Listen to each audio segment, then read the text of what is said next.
ভারতের প্রাক্তন প্রধানমন্ত্রী প্রয়াত রাজীব গান্ধীর আজ 34তম মৃত্যুবার্ষিকী। প্রয়াত প্রধানমন্ত্রী রাজীব গান্ধীর মৃত্যুবার্ষিকী পালন করল করিমগঞ্জ জেলা কংগ্রেস।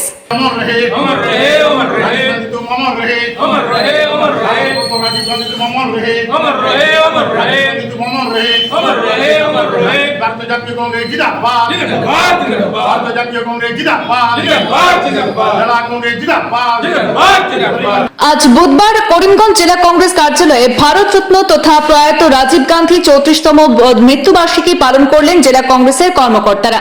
করিমগঞ্জ জেলা কংগ্রেসের কার্যালয়ে ইন্দিরা ভবনে প্রয়াত প্রধানমন্ত্রী রাজীব গান্ধীর অস্থায়ী প্রতিকৃতিতে পুষ্পার্ঘ্য অর্পণ করেন জেলা কংগ্রেসের সভাপতি রজত চক্রবর্তী সহ অন্যান্যরা। পরে সাংবাদিকদের মুখোমুখি হয়ে প্রতিক্রিয়া ব্যক্ত করেন জেলা কংগ্রেসের সভাপতি রজত চক্রবর্তী। আজ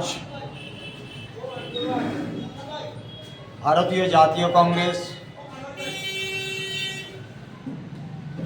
সর্বভারতীয় জাতীয় কংগ্রেসের পক্ষ থেকে এবং আসাম প্রদেশ কংগ্রেস কমিটির নির্দেশ মর্মে সমগ্র রাজ্যে এবং দেশে ভারতবর্ষের প্রাক্তন প্রধানমন্ত্রী ভারতরত্ন প্রয়াত রাজীব গান্ধীজির 34তম মৃত্যুবার্ষিকী আমরা করিমগঞ্জ জেলা কংগ্রেসের তরফ থেকে আজকে এখানে উদযাপন করলাম মাল্যদানের মাধ্যমে। আজকের দিনটি আমরা যারা ভারতীয় জাতীয় কংগ্রেসের পরিবারের সদস্য, আমাদের কাছে অত্যন্ত বেদনার দিন। আমাদের প্রাক্তন প্রধানমন্ত্রী প্রয়াত রাজীব গান্ধীজিকে একটি নির্বাচনী জনসভায় ভাষণ দেওয়ার পর ওনাকে মানব বোমার মাধ্যমে হত্যা করা হয়েছে। ভারতবর্ষের ইতিহাস যদি আমরা পর্যালোচনা করি, 1930 ইংরেজির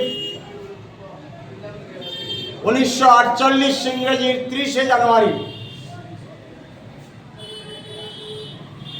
জাতির জনক মহাত্মা গান্ধীকে হত্যা করা হয়েছিল এই ভারতবর্ষের মধ্যে।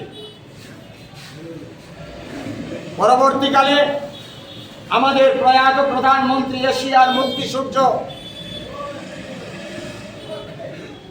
শ্রীমতী ইন্দিরা গান্ধীকে ওনার বাসভবনে হত্যা করা হয়েছে।